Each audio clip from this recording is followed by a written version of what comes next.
Amategeko y'u Burundi na cane cane ibwirizwa nshingiro bivuga ko abantu bose bangana imbere y'amategeko. Ariko rero naho biruko haracariho agahaze kuko hakiriho amategeko n'imigigwa imwe ikumira abarundikazi. Haracariho mu bisata nka vyose vy'ubuzima bw'igihugu amategeko n'imigigwa imwe ikumira abarundikazi. Aho twovuga nk'itegeko ry'umukuru w'igihugu inimero 1/ubusa 24 ryo kuwa 28 Ndamukiza umwaka w'1993 ryahinyanyura amategeko agenga ingo n'imiryango mu ngingo zayo za 88 be n'iy'122.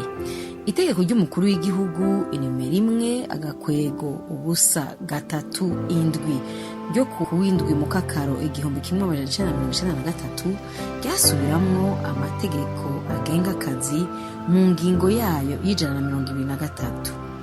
Hariho itegeko inimero 1/ubusa 1 ryo kuwa 18 Mukakaro umwaka w'2000 rigenga ubwenegihugu n'itegeko ry'umukuru w'igihugu inimero 1/ubusa 13 ryo kuwa 11 Rusama 1990 ritegekanya amakori n'amatagisi.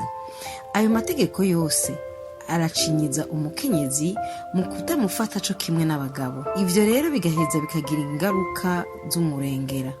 Nk'ingingo y'122 yo mu gitabo c'amategeko agenga ingo n'imiryango iha umugabo ubukuru bw'umuryango, ariko nibisigarira vy'imico n'imigenzo y'abasokuru yafata umukenyezi nk'umuntu ataco yokwishoboza, ategerezwa gukingirwa na se, musaza we, se wabo, umugabo wiwe canke inama y'umuryango. Ivyo rero aho vyari bitereye amakenga nuko hakoreshejwe icitwazo co kubakingira umukenyezi wese be n'umwana w'umwigeme ngo bategerezwa kuba bagira ku mategeko y'umuntu w'umugabo, akaba nawe afise uburenganzira bwo kumukoza ico ashaka. Ako karenganyo kabandanye gakorerwa abarundikazi mu gihe ingingo ya 22 y'amasezerano ya Afrika ajejwe agateka kazina muntu n'akabanyagihugu avuga ko nduguruye twamugina abanyagihugu bose